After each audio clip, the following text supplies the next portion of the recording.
Shalom అలేఖిం, షాలోమ్ అలేఖిం, షాలోమ్ అలేఖిం. Topic for today is streams in the desert. Streams in the desert. A text in the book of Isaiah, chapter 44, verse 3. యెషయా గ్రంథము 44వ అధ్యాయం 3వ వచనం.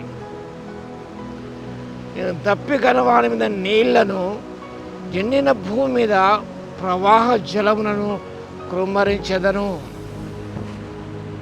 నేను దప్పిగల వారి నీళ్లను, ఎండిన ప్రవాహ జలమును కృమ్మరించెదను.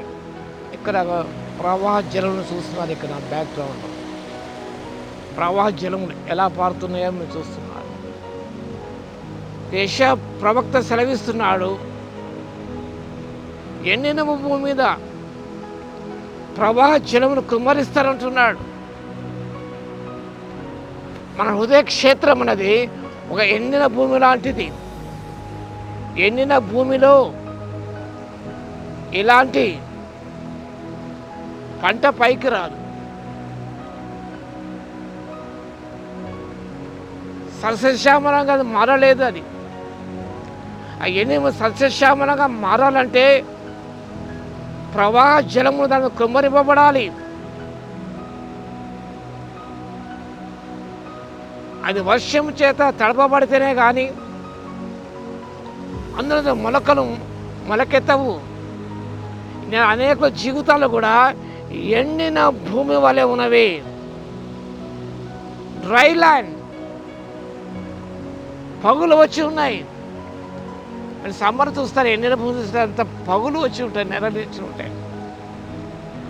అలాంటి మన ఆత్మ జీవితం ఆర్థిక ఎండిన నేల మనం ఉండే. ఎండిన నేలలో ఏ విత్తనం పడినా కూడా అది మొలకెత్తదు. ఏ ఫల వృక్షములు అలా మొలకెత్తవు. ఏ ఫలం, ఏ యొక్క పుష్పములో పుష్పింపవు. అక్కడ dry land, streams in the dessert. అలాంటి ఎండిన భూమి మీద, డ్రై ల్యాండ్ మీద దేవుడు అంటున్నాడు, ప్రవాహ జలమును కృమ్మరింపచేస్తాను.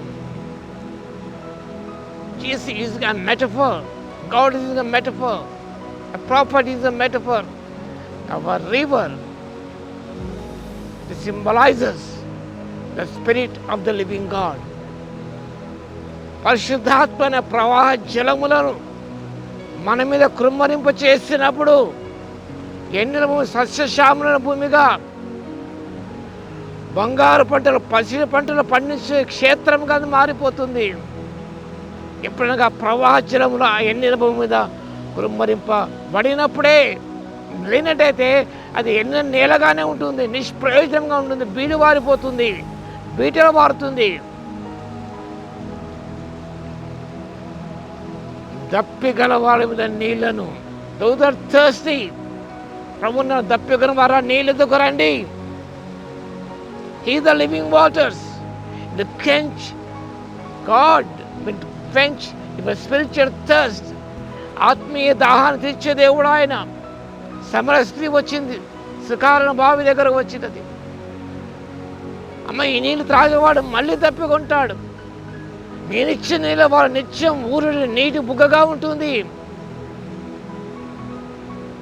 Christ quench a spiritual thirst. యాకోబు బావి అది. తాగితే మళ్ళీ దాహంగా ఉంటుంది. కనుక ప్రభువు నిజంగా తన ఆత్మను మనకు సమృద్ధిగా అనుగ్రహించే దేవుడు ఉన్నాడు. శిష్యుల జీవితాలు ఎండిన భూమి వలె ఉన్నవి. అంటే ప్రభు చెప్పాడు, మీరు మెడగద నిలిచి ఉన్న పైనుండి శక్తి పొందే వరకు కూడా, ఆత్మ వర్షాన్ని మీ మీద వర్షింపచే వరకు కూడా క్యారీ ఇన్ జెరూసలేం. వారు యెరూషలేములో నిలిచిన మీదట ప్రవాహ జలములు వారిని కృమ్మరింప చేయబడ్డాయి. వారి ఎండిన భూమి అనేది, ఎండిన భూమి, వారి హృదయాలన్నది ఆత్మచేత తడపబడ్డాయి. వారి శక్తిమంతుల జీవితాలది ఫలభరితములైపోయాయి, సస్యశ్యామలైపోయాయి. అనేకులకు ఆత్మీయ దాహాన్ని వారు తీర్చగలిగారు. ఆ సమరయ స్త్రీ తన ఆత్మీయ దాహం తీసుకున్నది సమరయ ఆత్మీయ దాహం తీర్చగలిగింది. జీసస్ లివింగ్ వాటర్స్ ఆయన వాగ్దానం చేస్తున్నాడు దేవుడు. నేను దప్పిగలవాద నీళ్లను ఎండిన భూమిన ప్రవాహజలమును కృంపనింపు చేసేదను. అరణ్యంలో నీటి బుడగలు నీటి ఊటలు ఉబ్బుకున్న దేని వాక్యం శ్రమిస్తున్నది. Streams in the desert. జ్ఞాపకం చేసుకుందాం. దేవుని ఆత్మ చేత మనం తడపబడి అనేకులు దేవునిగా జీవించడానికి పరిశుద్ధాత్మ దేవుడి శక్తిని దయచేయును గాక. ఆమేన్. స్తుతికి పాత్ర మహోన్నతుల మీకు వందనాలు స్తోత్రాలు తండ్రి. ఎండిన భూమి మీద అరణ్యంలో తండ్రి నీటి ఊటలు ఉడికింపచేసే దేవుడు మీరు కాబట్టి మీకు స్తుతి స్తోత్రాలు చెల్లిస్తున్నాం. మీరే జీవజల ఊటే ఉన్న దేవా మీకు స్తోత్రునైనా.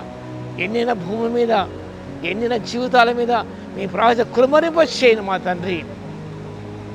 సశ్యామల భూమిగా తయారు చేసి అయినా మీరు మయ పొందవలసిగా విజ్ఞాపన చేస్తున్న వాక్యం ఇంటర్ పెద్ద వారి జీవితంలో ఆధ్యాత్మిక కార్యాలు జరిగించుకొని మీ ఆత్మచేత నింపబడే కృపను దయచేయవలసిన విజ్ఞాపన చేస్తూ యేసుక్రీస్తు పరిశుద్ధ నామములో ప్రార్థించి వేడుకొస్తున్నాము తండ్రి. ఆమేన్. మా తండ్రి అయిన దేవుని యొక్క ప్రేమయు మన ప్రభువును రక్షకుడైన యేసుక్రీస్తు యొక్క కృపయు పరిశుద్ధాత్మని అన్యోన్య సహవాసం మనందరికి సదాకాలము తోడై ఉండును గాక. ఆమేన్.